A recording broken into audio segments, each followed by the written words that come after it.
In response to the Trump administration's hardline immigration policies, California passed a series of laws that protect immigrants. Those laws limit cooperation between local law enforcement and federal immigration authorities. Advocates now say that a deal between the San Diego Association of Governments and Customs and Border Protection violates the spirit of those laws.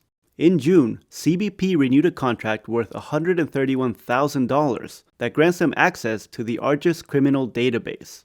ARGIS contains data from every law enforcement agency in the county. It includes arrests, traffic citations, and data from license plate readers. What this access to the ARGIS database does do is that it means that the relationship between a person having an encounter with a local police officer and that encounter then becoming an immigration problem is increased. Cesar Cuauhtemoc Garcia Hernandez studies what he calls crimmigration, which is how minor criminal activity can lead to serious immigration consequences.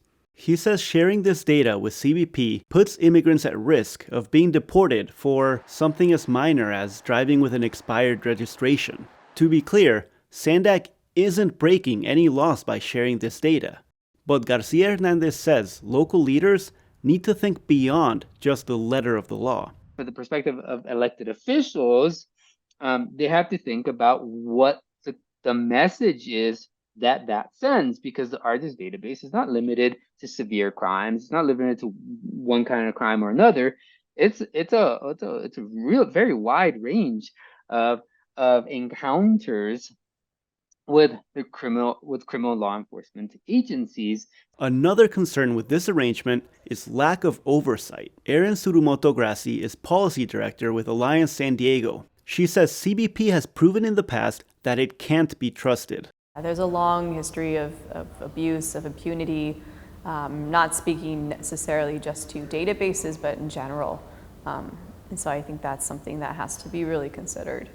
Like, is this an agency we want to trust to have access? Tsurumoto Grassi referenced a 2019 incident in which CBP used data to spy on humanitarian workers helping people from the Central American migrant caravan.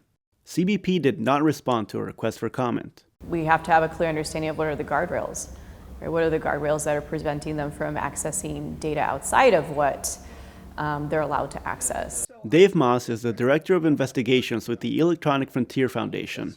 In general, what I've seen across California is that there's not a lot of quality control going on in general. He says memorandums of understanding are designed to prevent abuse, but they aren't always backed up with enforcement mechanisms. It's really an honor system, like investigate yourself, let us know how you violated it.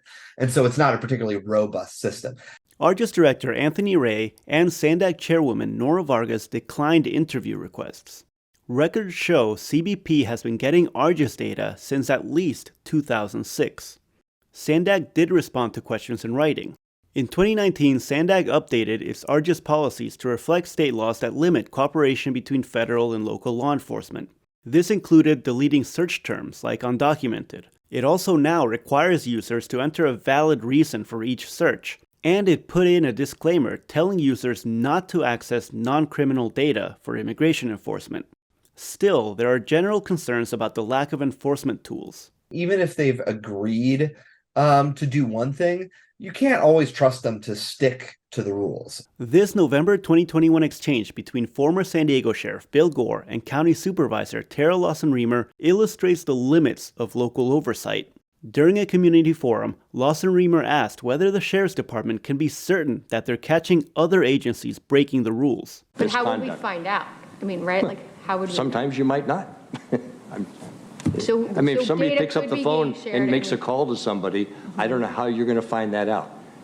You do the best you can by educating your officer what the rules are.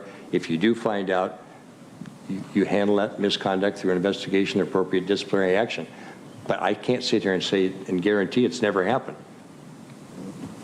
So we don't really have a good mechanism to monitor other agencies. The San Diego Sheriff's Department doesn't share data directly with CBP.